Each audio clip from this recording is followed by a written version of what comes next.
investimento do ano agora, né? E hoje vamos com as seguintes feras, olha aí. Daniel Seabra, Rockmaster mais uma vez. Obrigado pela sua presença, Daniel. Beleza, Pex. Boa tarde a todos.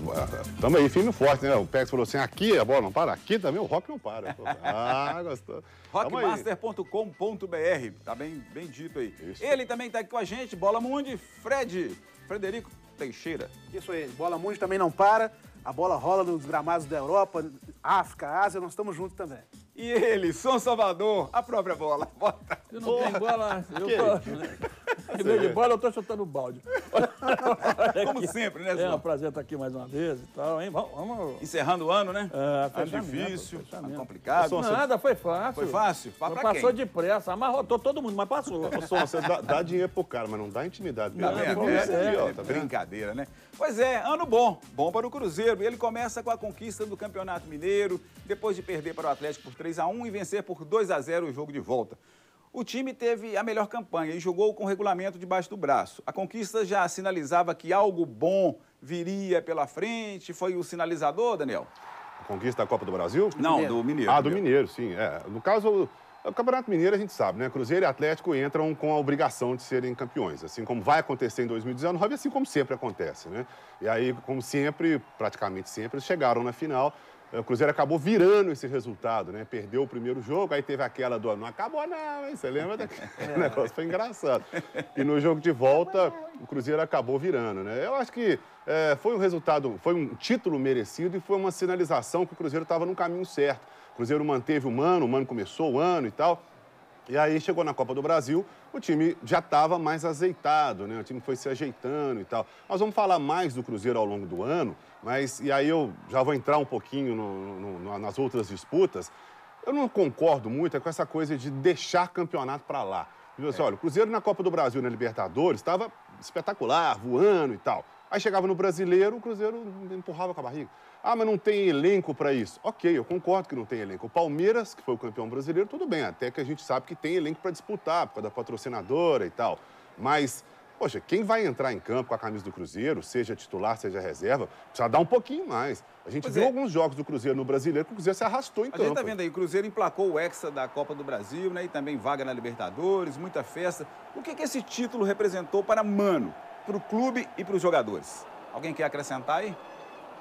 Não, eu acho que pro Mano Menezes significou aquela confirmação do bom trabalho dele, que ele é um treinador importante, que em determinados tipos de disputa, como por exemplo o tal do mata-mata, ele costuma matar o torcedor de raiva, né? Aquela história de às vezes perder em casa até, mas fora faz o resultado. Então, ali ficou muito claro que ele é aquele cara que tem equilíbrio para esse tipo de disputa. Embora à beira do gramado ele não mostre tanto equilíbrio, né? Parece aquele boneco de posto de gasolina que fica lá fazendo assim, mas o trabalho dele, eu acho que se confirma aí. Um defeito que eu vi, um problema que eu vi nesse trabalho do Mano foi o seguinte, é que o Mano precisa exigir um pouco mais do time reserva. Porque o que aconteceu com o Cruzeiro foi o seguinte, tem um elenco bom que nós elogiamos, o elenco é muito bom. Entra o time reserva... Mas peraí, mas quando fala assim também, nós vamos abrir mão de tal campeonato, nós já ganhamos. Pô, motiva quem? Vai desmotivar todo mundo. Mas o jogador tem que entrar em campo para dar o seu máximo, não é? Então, abrir mão. E outra coisa, me desculpe esticar um pouquinho aqui, é o seguinte, o jogador brasileiro precisa parar de ser jogador de um título por ano.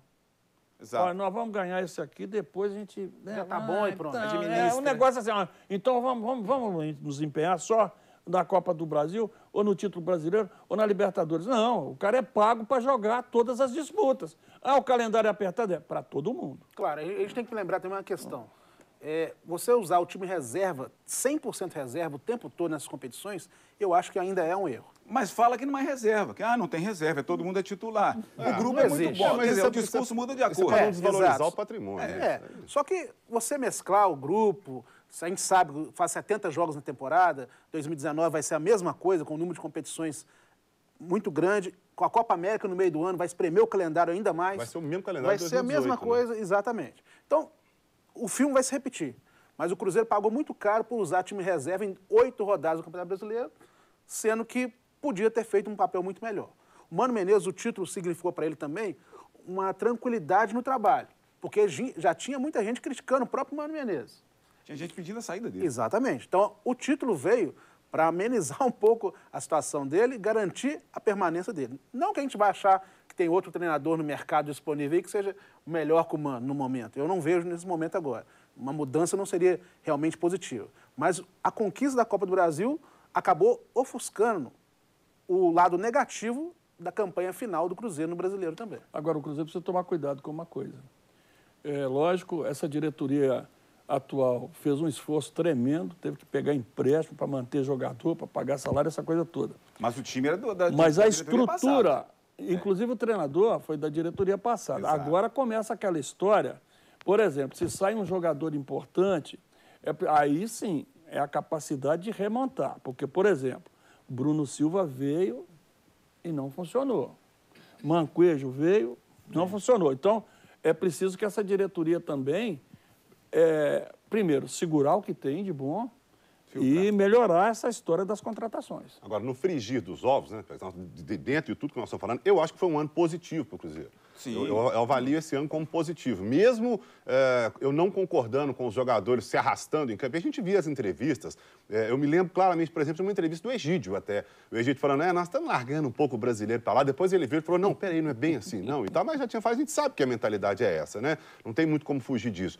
E aí eu concordo com o Sonho, essa coisa de fala na Europa que você ganhou o campeonato local e largou a Liga dos Campeões, ou o contrário, né? Você ganhou a Liga dos Campeões e largou o Campeonato Espanhol para lá. Vê se a cabeça lá quando você assim. monta o elenco no início do ano, como o Cruzeiro montou, é justamente pensando nessas Em vários competições, pensando no calendário. Não, dá para remanejar, dá para fazer Mas isso de repente... no final das contas, eu acho que foi um ano positivo para o Cruzeiro. O Cruzeiro foi campeão mineiro em cima do principal rival, o que aconteceria ao contrário também seria positivo para o outro lado. Todo ano é a mesma coisa. Mas campeão da Copa do Brasil, o Cruzeiro já conquistou esse campeonato de novo, né? Que é muito bom para o clube, né? Para a história do clube. No Brasileiro, mesmo com o Cruzeiro se arrastando em boa parte do campeonato, terminou bem, terminou dignamente, né? Não vou dizer que foi bem e tal, mas terminou. Então vamos lá. E na Libertadores a gente viu o que aconteceu contra o Boca, né? Wagner Pires de Sá, primeiro ano no comando e 2 títulos no Cruzeiro. Agora é pensar e planejar o ano que vem. Com a palavra, o presidente. A preocupação nossa é manter o nosso elenco, não é? O nosso elenco é excelente. Para contratar, fazer uma contratação que o torcedor fica esperando, é o que eu perguntei, para substituir quem? Nós não temos e não temos, né, não em vista nenhum jogador que possa substituir a atual conjuntura do nosso time.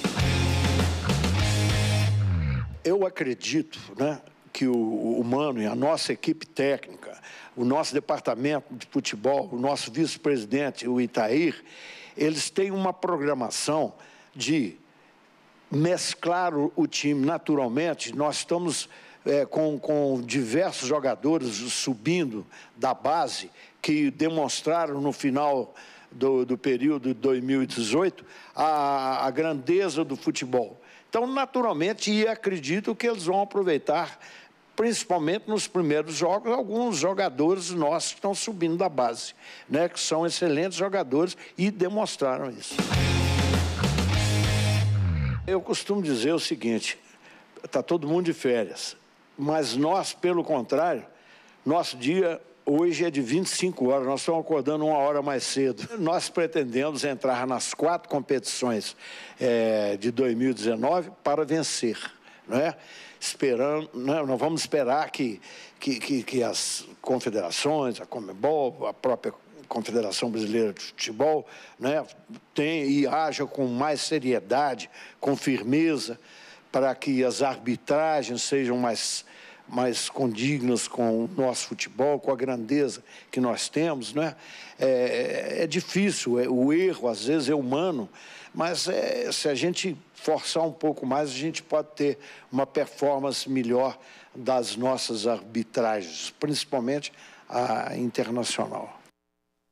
Aí o presidente falou, alguém quer acrescentar alguma coisa para encerrar o assunto Cruzeiro no quesito aí retrospectivo? Não, quando o presidente fala que não tem jogador para trazer, vai entrar no lugar de quem, ele está se referindo a um time. E mesmo assim, no time titular do Cruzeiro tem espaço, sim. A gente discute muito o problema das laterais do Cruzeiro. Então, esse é que é o problema. Essa história de dizer que, mas não tem ninguém para trazer, é melhor dizer assim, nós estamos aqui sem dinheiro para contratar, nós precisamos manter esse elenco já é muito caro. Então, agora, quando se fala em contratações, a gente não pensa, presidente, apenas em 11 jogadores. A gente fala de um elenco. E o elenco precisa, sim, de reforço. Ô, Félix, e sobre o finalzinho que ele falou ali, parece que a indignação já passou, né? Eu gostaria que o Wagner Pires lembrasse o que o Cruzeiro passou contra o Boca Juniors, principalmente lá na Argentina. Aquela expulsão do Dedé, eu vou chamar de erro aqui para não ter problema, né? Mas pelo amor de Deus, né? Então eu acho que o Cruzeiro precisa, sim, vai entrar na Libertadores, já tem um grupo, já está tudo certinho. Eu acho que a diretoria do Cruzeiro deveria ir lá antes, conversar, reforçar, mostrar. Não sei se vai adiantar alguma coisa, porque a Conmebol, né? Mas, enfim, vai valorizar a Libertadores. Os times brasileiros vão continuar valorizando isso aí que a gente chama de Libertadores, né? Porque está virando uma várzea danada. Sinceramente, então vai lá e conversa antes. Porque o que o Cruzeiro passou contra o Boca Juniors não é para ser esquecido, não. Agora, isso é um trabalho preventivo. Mas precisava fazer o seguinte... Uma comissão formada por dirigentes dos clubes brasileiros. Vamos lá à Conmebol. Se for desse jeito, nós vamos pular fora desse barco. Porque é um absurdo o que se faz. Então ficaram falando aqui, Boca e River é a maior final de todos os tempos. Como? Do jeito que eles chegaram. Para a Argentina. Um treinador está punido e trabalha. O outro, aquele árbitro tirou o Cruzeiro da Libertadores. Sim. Como diz o Osanado, Juiz de Fora aqui, para limpar essa sujeira no futebol, haja lava-jato para dar conta, é por aí mesmo. Só que os clubes não têm peito de fazer isso. A gente sabe que a realidade é essa. Seria o correto. E nem União, mas né? não vão fazer. Não é só peito, não. Quando o Santos é prejudicado pela arbitragem, o Palmeiras entra no Twitter e ela... Aí o Cruzeiro, o Atlético, não sei o quê. Então, gente, vamos empurrando um pro outro, né? E o Galo encerrou o Brasileiro aí, vencendo o Botafogo, conquistando uma vaga na pré-Libertadores. Ficou de bom tamanho para 2018? Vai, Fred. Eu acho que não. O Atlético passou um ano em branco, pelo elenco que tinha uma capacidade muito maior de resultado do que conseguiu. Mas quando o ano começou também, a gente falava, esse time do Galo é para não cair. De repente virou, né? Sim, mas o que aconteceu, disco, né? A gente tem que lembrar que o time do Galo foi reformulado com o decorrer do ano.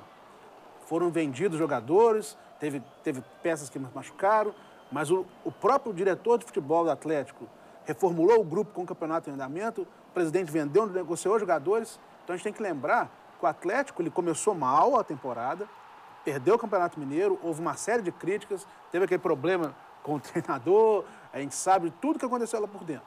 Foi isso que deu errado, então? Porque o elenco era bom, você mesmo acabou de dizer. O elenco era bom, foi qualificado, só que depois retiraram peças importantes na Copa do Mundo, né? No pré-Copa ali. O Atlético teve um pré-Copa ótimo. Sim. Roger Guedes. Terminou em segundo lugar antes da Copa do Mundo brasileiro. Estava em segundo lugar. Roger Guedes, artilheiro do campeonato. O Bremer, Gustavo Blanco. O time tinha uma espinha dorsal com o Thiago Largue ali que conseguiu montar um bom time. E, de repente, o Roger Guedes sai, o Bremer sai, o Blanco contunde, vai perdendo jogador, a Adilson também contundiu. E aí as peças que chegaram, né? De qualidade Leandrinho, duvidosa. Natan, não sei o quê, Edilson, não dá, né? Agora, preste atenção, porque eu sei que a língua dele está coçando para falar. Ele já olhou para mim, fez um sinal. Eu sei que quando ele faz esse sinal, ele vem bomba por aí. Vamos lá, então. São Salvador. Bora do Galo. Assim, o problema do Atlético é o seguinte, é bom dizer o que houve de positivo. A mudança na base do Atlético foi fundamental, não para esse ano, talvez não para o ano que vem, mas para um trabalho futuro. Porque entra ano, sai ano e o Atlético não revela jogador. Quando revela algum... É assim... Bacia das Almas. E jogadores que ele vendeu aí, os zagueiros, eles chegaram no Atlético com 18 anos. Sim. Tanto o Gemerson quanto não são pratas da casa, literalmente falando. Então é o seguinte, foi uma grande mudança que a gente tem que acreditar a essa diretoria. Agora, quando uma diretoria perde uma classificação na Sul-Americana e apoia o jogar, isso aí a gente não queria. A Série B da Libertadores, né? Aí, o que acontece? Passa o time, aquela ideia então aí vamos, que não sei o quê, pororô. Junte-se a isso, erro no contrato do Roger Guedes. Porque se você contrata um jogador por empréstimo, você tem que botar, olha, só devolvo no final do ano. E não foi só o Atlético, não. O América também fez essa bobagem com o Serginho. Então é o seguinte, o Atlético cometeu esses erros. E mais uma coisa, ficou muito chato alguns jogadores, líderes do Atlético, o time jogava mal, perdia, saiu de campo. Não, jogamos bem, só que a bola não entrou, que não foi, que não fez. Então, isso Está tentando convencer a eles mesmos. Mas eu acho que com o Levir Coupe essa postura muda, porque o Levir não aceita outro líder. O líder é ele. Tá certo. O Largue tem futuro. Mas eu acho que na época do Largue ficou muito dividido ali quem comandava o time dentro de campo. Resumo da ópera, então. O problema no Atlético foi o técnico ou foi a administração? Foi gestão. Gestão? Sim, porque o próprio fato do Largue não ser efetivado, ficar 10, 12, 13 rodadas como técnico interino, até isso tira Mas a própria aqui, autoridade. minha opinião, se o Atlético chegou onde chegou, conquistou essa sexta vaga e ficou muito tempo no sexto lugar, muito se deve ao Largue. Sim. Muita gente critica, crucifica o Largue, mas o Largue, na verdade, ele foi remontando, reestruturando com as peças que tinham. Qualquer outro treinador passaria. O Galo ficou no G6 com ele o tempo todo, praticamente. Sim. A vaga quase correu risco na última rodada. Se o Botafogo faz aquele golzinho ali no final ali, o Atlético estava fora do G6. Mas durante o tempo que o Largue esteve, o Atlético ficou no G6 praticamente o tempo inteiro. E o próprio Levir, em entrevista coletiva, reconheceu isso. Que é o mais Pérez, eu só temo um pouco pelo 2019 do Atlético, porque em determinado momento, e aí nós já estamos falando no final de outubro, novembro, que o planejamento já deveria ter começado muito antes, né, o planejamento para o próximo ano, normalmente é assim, você tinha, começando de baixo para cima, um treinador que a cada entrevista falava que não sabia quem era quem, e aí o Levir folclórico, o brincalhão, ha-ha-ha e tal. Eu gosto do trabalho do Levir, eu acho que o Atlético acertou muito em trazer o Levir. Agora, o que o Levir estava fazendo, peraí, chegava na entrevista, eu não conheço ninguém, eu não sei ninguém, não sei nem o nome das pessoas, ha-ha-ha e tal. Peraí, você é o treinador do time. E você tinha um diretor de futebol que depois foi efetivado, que é o Marques, mas que até então ele não sabia se ficaria, se não ficaria, quem é que vai planejar. E você tinha um presidente que gosta de falar que não fala de futebol. Então, eu, sinceramente, não sei o que esperar de 2019 do Atlético. Depois das contratações que foram feitas, e aí todo mundo sabe como elas foram feitas, né? 5 anos de contrato para um, o outro que nunca jogou em lugar nenhum e tal. E o Galo, Alexandre Galo, trouxe esses jogadores para cá. Ainda depois ainda avaliou o trabalho dele como espetacular. Não sei de onde que ele viu o trabalho dele espetacular, mas eu temo um pouco pelo 2019 do Atlético por isso. Então vamos ouvir o que o presidente atleticano tem a dizer deste ano de 2018. Sete Câmara, por favor, com a palavra. Eu acho que nós tivemos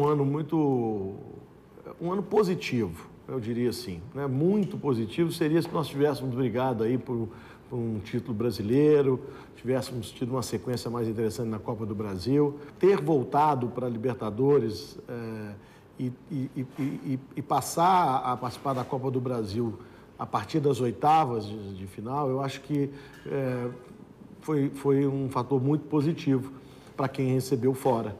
Né? Nós tivemos um ano duro, em que nós tivemos que colocar muitas contas em dia e, obviamente, que comprometemos receitas que seriam dedicadas para o futebol, para a gente colocar algumas coisas também em dia, senão nós poderíamos ter receitas nossas travadas ou penhoradas. Então, eu recebi até uma informação essa semana de que essa campanha nossa no Campeonato Brasileiro foi a 5ª melhor campanha na era dos pontos corridos. Então, se não foi excepcional, também não pode ser considerada como uma campanha ruim. Esse balanço dos equívocos que foram cometidos com os acertos deu um saldo positivo. Nós temos um número muito interessante, que é relacionado ao valor, né, do nosso elenco. Então, quando nós assumimos, foi feito um levantamento daqueles jogadores que pertenciam ao Atlético e dentro dos percentuais que o Atlético tinha, e chegou a um número próximo de 41 milhões de euros. Esse número hoje, ele bate próximo à casa de 80, 81 milhões de euros, mais do que, quase que dobrou.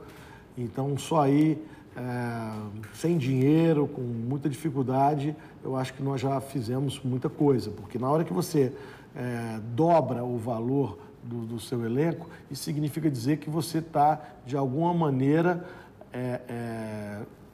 ajustando a situação financeira do clube, né? E a tendência é de melhorar, porque esses atletas, obviamente, serão mais cedo ou mais tarde negociados, e a gente sabe que as duas grandes fontes de receita que os clubes têm, televisão e arrecadação com negociação de atletas, e essa fonte, então, ela se valorizou, e eu entendo que isso também foi uma outra coisa, um outro saldo positivo que nós tivemos esse ano. Nós é que vamos também fazer a negociação relacionada a shows, etc.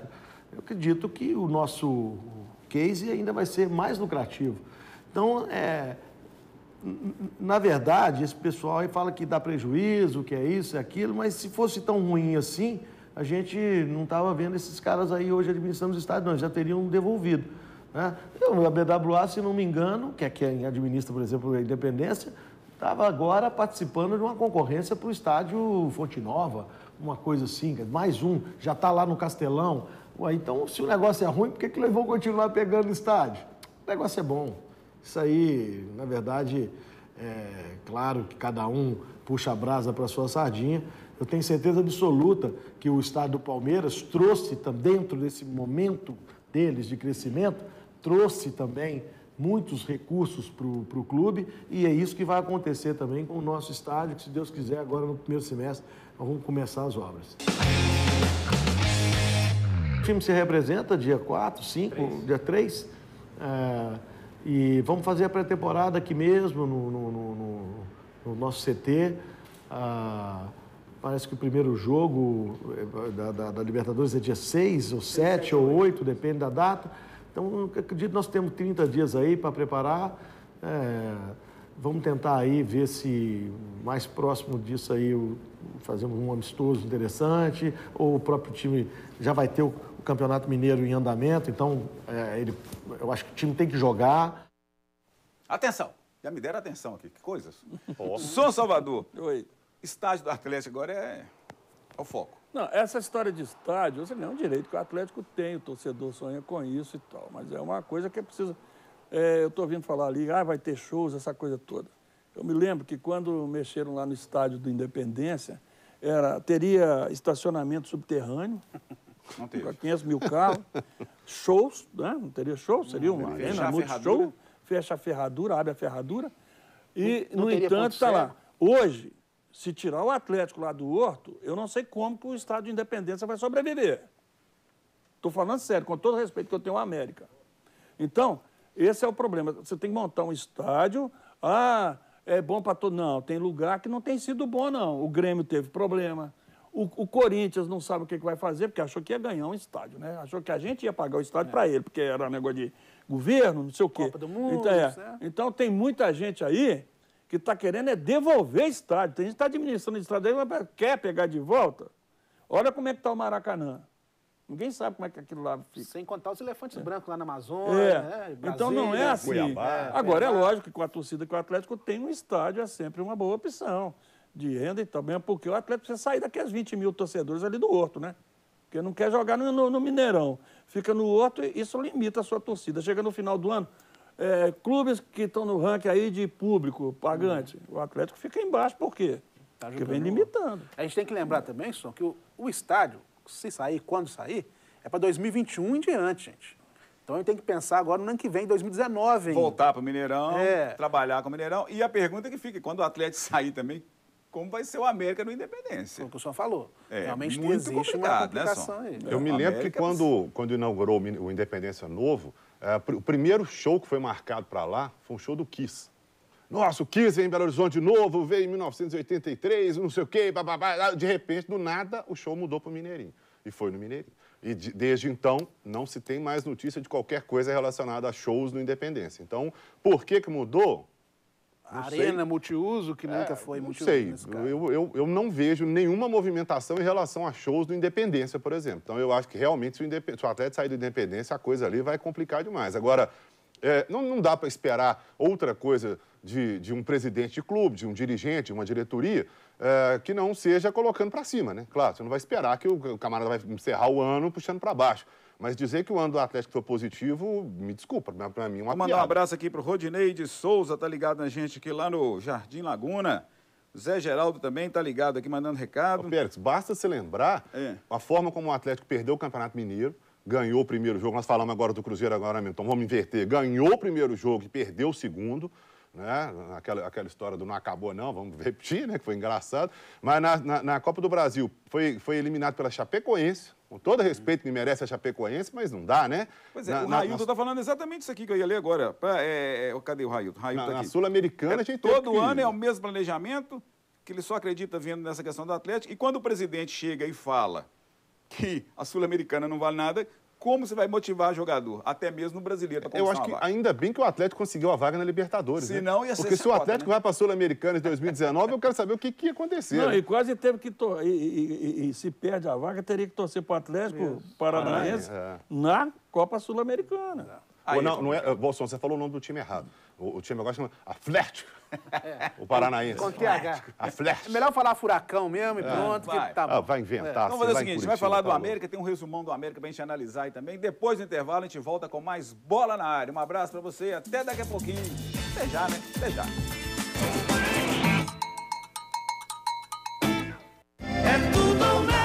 Pessoal, no programa... Está sempre ligado com a gente aqui. Tem o Verlan lá de Juiz de Fora também ligado. Jânio Policarpo, o Tiagão aqui, Thiago R, manda sempre mensagem pra gente também. O Erley, Fred de Campo Belo, todo mundo, aquela participação aqui, o Reinaldo também da Costa. Pessoal, olha, muito obrigado pela participação. A gente vai lendo aqui à medida do possível, né? E pessoal pedindo, vai falar do América, não? Ah, agora. Vamos ver, começar então, né, Som? É melhor a gente ver um retrospecto aí, vamos uma historinha. Vamos ver. Porque o ano para o América estava tudo indo muito bem. Aí, não, vamos ver. Coelho tinha uma meta antiga e bem definida. Subir e não cair. Vamos conferir comigo aí. Um planejamento seguido à risca. América campeão da Série B em 2017 com Enderson Moreira. Ano seguinte, meta clara, manter o time na elite do futebol brasileiro. Começa o campeonato. Vitória, 3-0 em cima do Sport. E a campanha seguia bem até a 12ª rodada. Um Coelho relativamente tranquilo. 13º lugar com 14 pontos. Só que aí viria uma parada para a Copa do Mundo. E foi justamente depois do último jogo, 0-0 com a Chapecoense em casa, que uma notícia caiu como uma bomba no CT Lana Drummond. Enderson Moreira pediu demissão. Seguiu de mala e tudo para o Bahia. Primeira vez que eu tomo uma atitude dessa, de interromper assim, um contrato, acho que em função de duas coisas. Eu acho que, na minha concepção, acho que meu ciclo no América estava muito perto do fim já, 2 anos praticamente no clube. As pessoas ainda questionam um pouquinho assim, a questão, como é que você deixou o América, se é a questão financeira. Não sei se você pode quantificar o que vale isso, né? A solução para a reposição do treinador foi caseira no primeiro momento. Assume o diretor Ricardo Drubski, que comanda o time em apenas 2 jogos. Não deu certo. Derrota por 3-1 para o Cruzeiro e 1-0 para o Paraná. O Coelho cai para 17º lugar. A chegada à zona de rebaixamento dá o alerta. Então, nova mudança a caminho. Assume Adilson Batista. Encarar esse desafio com todo o entusiasmo, com toda a vontade de procurar ajudar, que todos nós possamos sair e conseguir o nosso objetivo que foi planejado, traçado.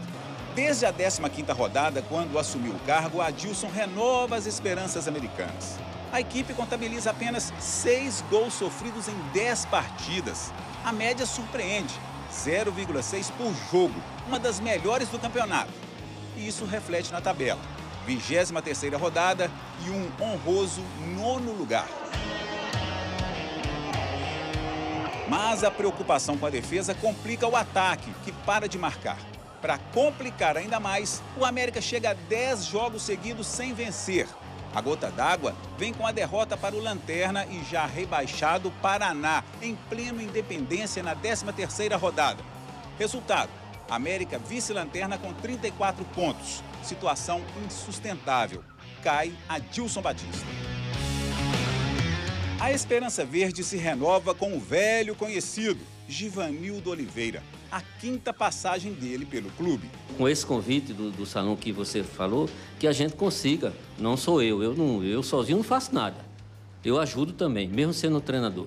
Como todos que fazem o América hoje, vai ajudar, o torcedor principalmente, né? Agora os jogadores, a hora que entram em campo, aí são eles. Com Givanildo, o time reage, apesar da derrota na estreia para o Internacional e da goleada sofrida para o Palmeiras.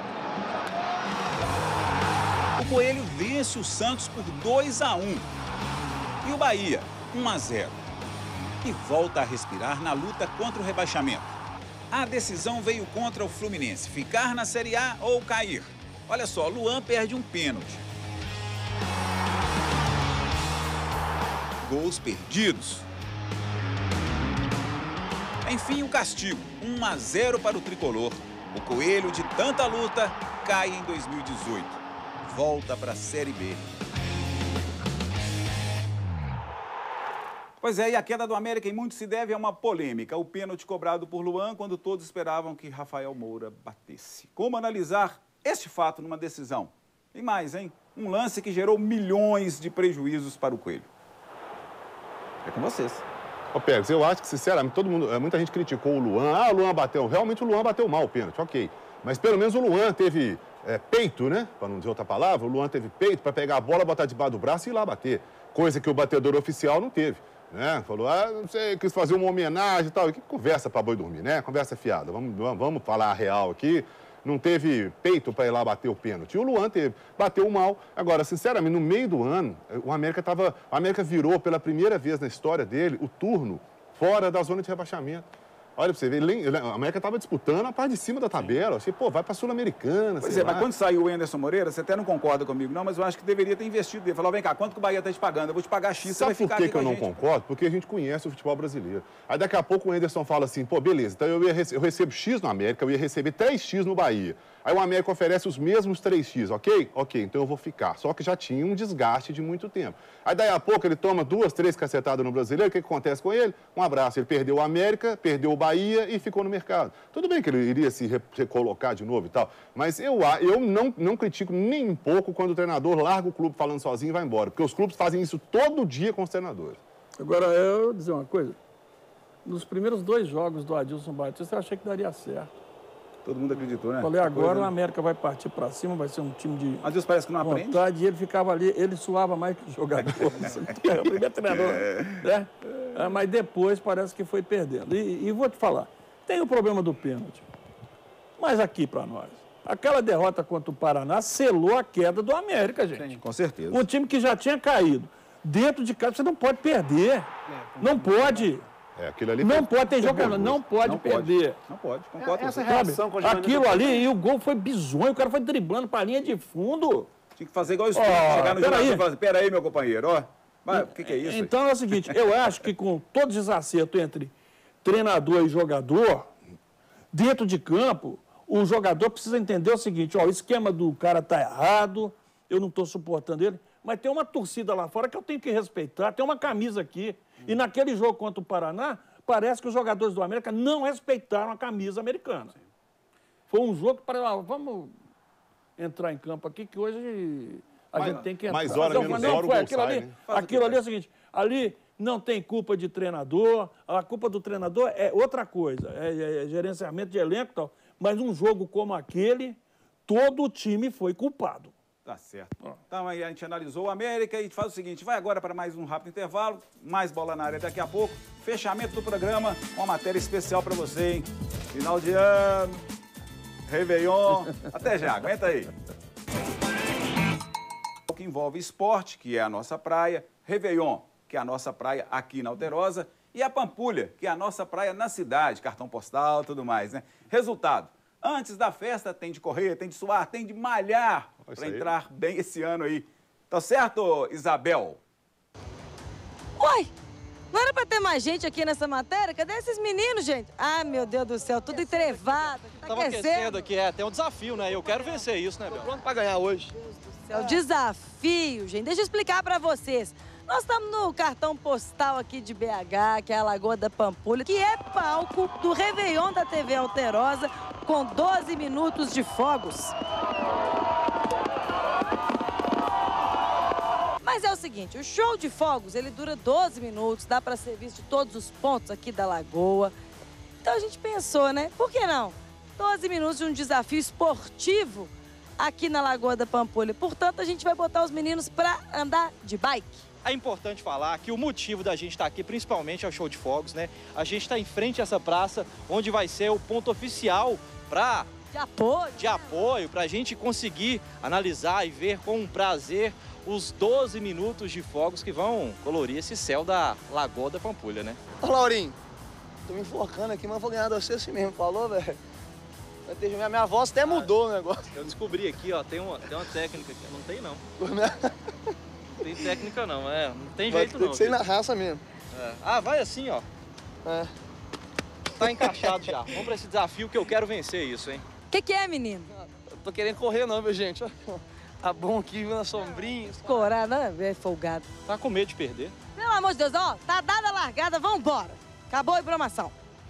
Ai, pera aí, Bel. Uai, o que é isso aqui não, ué? O que é, Lauro? Tá reclamando? Aí é injustiça. Olha o tamanho da bicicleta que me deram aqui. Gente, então, começou a desculpa do cara aqui, ó. Não, tem uma bicicleta menor aí, não? Maior? Eu vou contar pra vocês, porque isso aí foi o Vitor que boicotou, mas a sua bike mesmo tá aqui, ó, Lauro, ó. Vamos trocar, isso é palhaçada do Vitor tentando te boicotar, tá? Agora valendo de verdade, vambora, meninos. Eu tô pela você, Bel.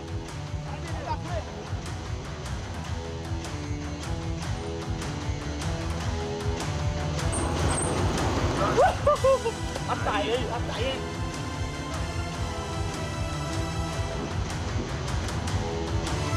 Gente, esses meninos estão sumidos. Eu acompanhei o percurso inteiro. Tô achando tudo muito estranho. Peraí. As bikes dos caras sozinhas. Levar as bikes até entendo, mas levar eles não tem valor nenhum. Tô brincando. Não tem valor, meu. Não prestam. Não prestam. Vocês dois não prestam. O que é isso aí? Eu vou até sentar aqui também. Ponto de apoio, né? O que é? Que ponto de apoio? O quê? Apoio. Sem ar. Descanso, Bel. Eu falei que teria descanso? Não dá não. Ô, Bel, na verdade, é porque essa vista aqui, Bel, a gente para, não tem como dar uma apreciada, né, Bel? Imagina com fogos.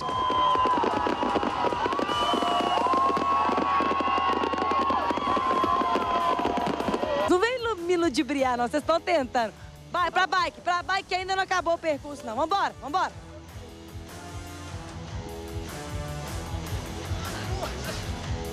Tem perna não. Os caras vieram de calça jeans, gente. Mas importante, Bel, é que eu tenho um competidor aqui ao meu lado, honesto, uma pessoa que segue as regras. O que é isso aí, Lauro? Tá, é só, não pode elogiar. Vai, Lauro. Ué, que é isso? Ele colocou, que é isso aqui, ó? Travou aqui, ó. Meu Deus, isso não vai prestar. Ponto de chegada, o que tá acontecendo? O Lauro venceu! Não aguentou nem bater na mão. Mais uma conquista pra minha carreira de atleta. Como é que chegou aí, ó? O que é isso aí, Vitor? Cheguei na frente. Chegou na frente o quê? O que você tá carregando bicicleta? Deu um pau na bicicleta ali.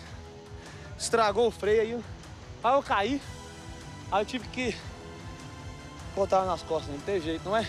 Tá bom. Você já ouviu falar daquela desculpa, né? Ô, Bel, na verdade, o competidor que não treina durante todo o ano, que não segue uma alimentação regrada como eu, ele vai inventar desculpas, entendeu? Então vamos lá, todo mundo junto, hein? Nós vamos desejar Tem que ser forte mesmo. um feliz 2019, hein? 1, 2, 3. Feliz 2019!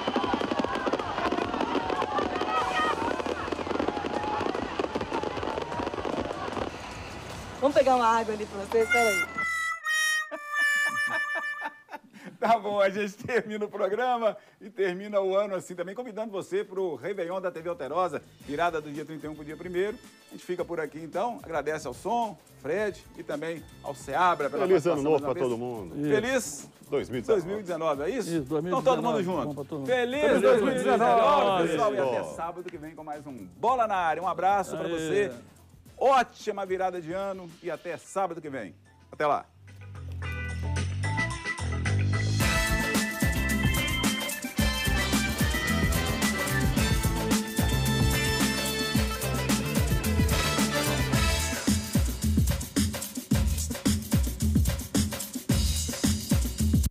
Hoje, 20h30 da noite.